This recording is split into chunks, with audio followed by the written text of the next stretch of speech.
Et la petite vidéo rapide de la soirée alors. Je vous l'ai déjà dit, mais je vais vous le redire.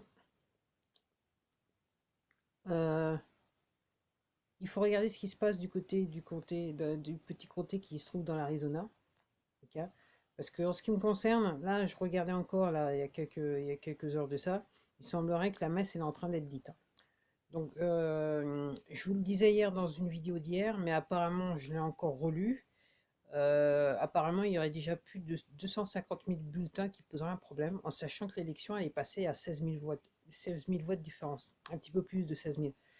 Donc, si vous voyez ce que je veux dire. Donc, comme je vous dis sur les bulletins, et je vous l'avais dit déjà depuis il y a des mois de ça, qu'en fait, il y a ce qu'on appelle une watermark sur le bulletin. Donc, en fait, il faut qu'il passe une lampe infrarouge pour voir si le bulletin c'est un vrai bulletin ou pas. Donc, apparemment, il y a déjà un problème avec 250 000 bulletins qui sont déjà inspectés. Donc, pour moi, la messe est dite, en sachant que donc les démocrates, ils ont essayé d'arrêter le recomptage. Ils n'ont pas pu, ils n'ont pas voulu payer 1 million de dollars. Et il semblerait que le juge qui avait passé l'histoire, là, qui avait accepté la requête des démocrates, là, apparemment, il est, je ne me rappelle plus, euh, récusé, c'est le mot. En fait, il a dit que qu'il pouvait pas, parce qu'apparemment, il y a un, un des avocats de la plainte a rejoint l'équipe et en fait, il avait l'habitude, le juge, de travailler avec la personne. Donc en gros, il a dit bon, moi je peux plus m'occuper de la plainte, ok. Donc c'est passe à mon voisin un petit peu. Et il semblerait que de toute façon, la Cour suprême de l'État, elle dise que ils veulent savoir ce qui s'est réellement passé. Donc, aux États-Unis, c'est assez particulier, mais comme je vous dis, le fait qu'il n'y ait plus de gouvernement central, donc qu'il n'y ait plus Washington, c'est pas un problème, puisqu'ils ont, en fait, ils ont la reproduction du gouvernement central dans tous les États. Donc, en gros, d'un point de vue local, normalement, tout doit pouvoir se régler d'un point de vue local. C'est aussi simple que ça.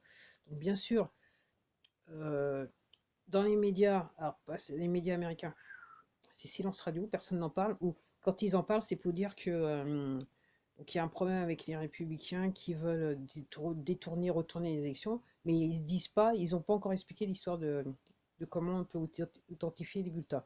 Mais là, clairement, avec les journalistes, effectivement, c'est la panique. Je regardais encore une vidéo là d'une présentatrice qui, clairement, elle avait tous les signes de la personne qui est en panique, quoi. Les yeux qui clignaient, tout ça.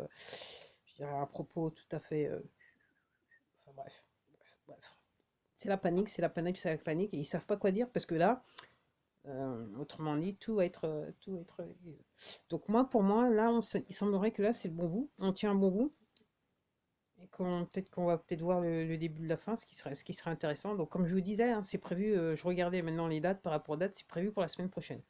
Si tout va bien, tout normalement, ça devrait être prévu pour le début de la semaine prochaine. Alors moi, je sais pas. Après, comme je vous dis, euh, derrière, il y a l'armée. Et comme je dis, c'est pas seulement l'armée américaine, il y a les armées du monde.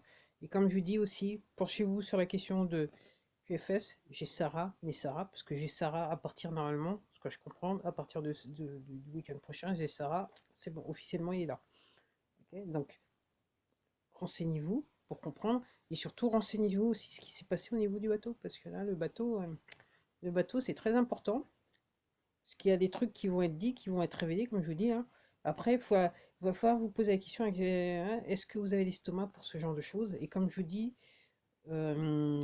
n'essayez pas de, je dirais la vérité, il y a des faits qui vont vous être présentés peut-être en images et tout ça. euh, ne vous dites pas, ouais, je vais regarder parce que de toute façon, c'est du n'importe quoi. Euh, préparez-vous psychologiquement. Parce que moi, j'ai vu des petits, comme j'ai dit, j'ai vu des petites images